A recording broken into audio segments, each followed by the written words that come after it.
Hello বন্ধুরা, আসসালামু আলাইকুম। পাপড়ি মাশরুম অ্যান্ড অ্যাগ্রো ফার্মের পক্ষ থেকে সবাইকে শুভেচ্ছা।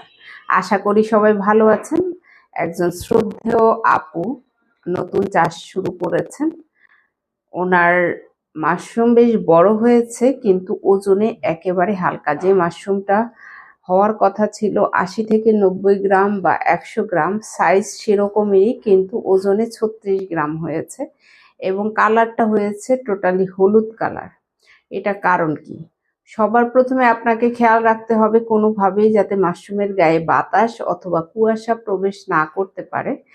পিন হেড বের হওয়ার আগ মুহূর্ত পর্যন্ত ঝুঁকি থাকে না, কিন্তু যখন পিন হেড বের হয় তখন থেকে শুরু হয় আপনি কতটুকু কেয়ার করবেন।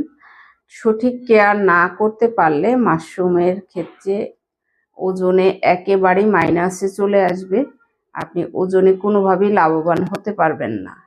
আর কালার নষ্ট হওয়ার কারণে তো আপনার বিক্রিতেও সমস্যা হবে, কেউই আপনার মাশরুমটা পছন্দ করবে না।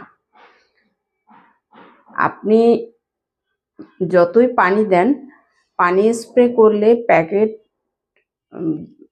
পচে যেতে পারে, কারণ অতিরিক্ত কোনো জিনিসই মাশরুম নিতে পারে না।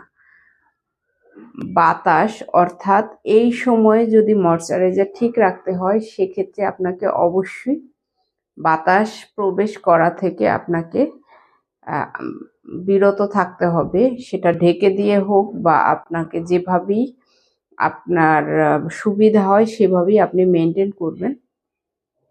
তো আপনাকে বিশেষ করে মাথায় রাখতে হবে কোনোভাবেই যাতে কুয়াশা অথবা বাতাস প্রবেশ না করে। আমাদের স্কিন যেরকম টান টান ধরে, সেম মাশরুমটাও শুকিয়ে যায়, টেনে নিয়ে যায়, ময়শ্চারাইজার ঠিক থাকে না। সেক্ষেত্রে আপনি অবশ্যই খেয়াল করতে হবে আপনার কোনোভাবেই যাতে বাতাস প্রবেশ না করে অথবা কুয়াশা প্রবেশ না করে।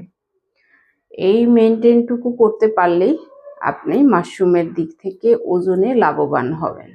আশা করি ভিডিওটি দেখে উপকৃত হবেন। যে আপুটার সমস্যা পড়েছেন তিনিও সমাধান পাবেন, এবং যাদের এই সমস্যা হয়ে থাকে তারাও ভিডিওটি দেখে নেবেন এবং সহজভাবেই সমাধান পেতে মেনটেন করুন।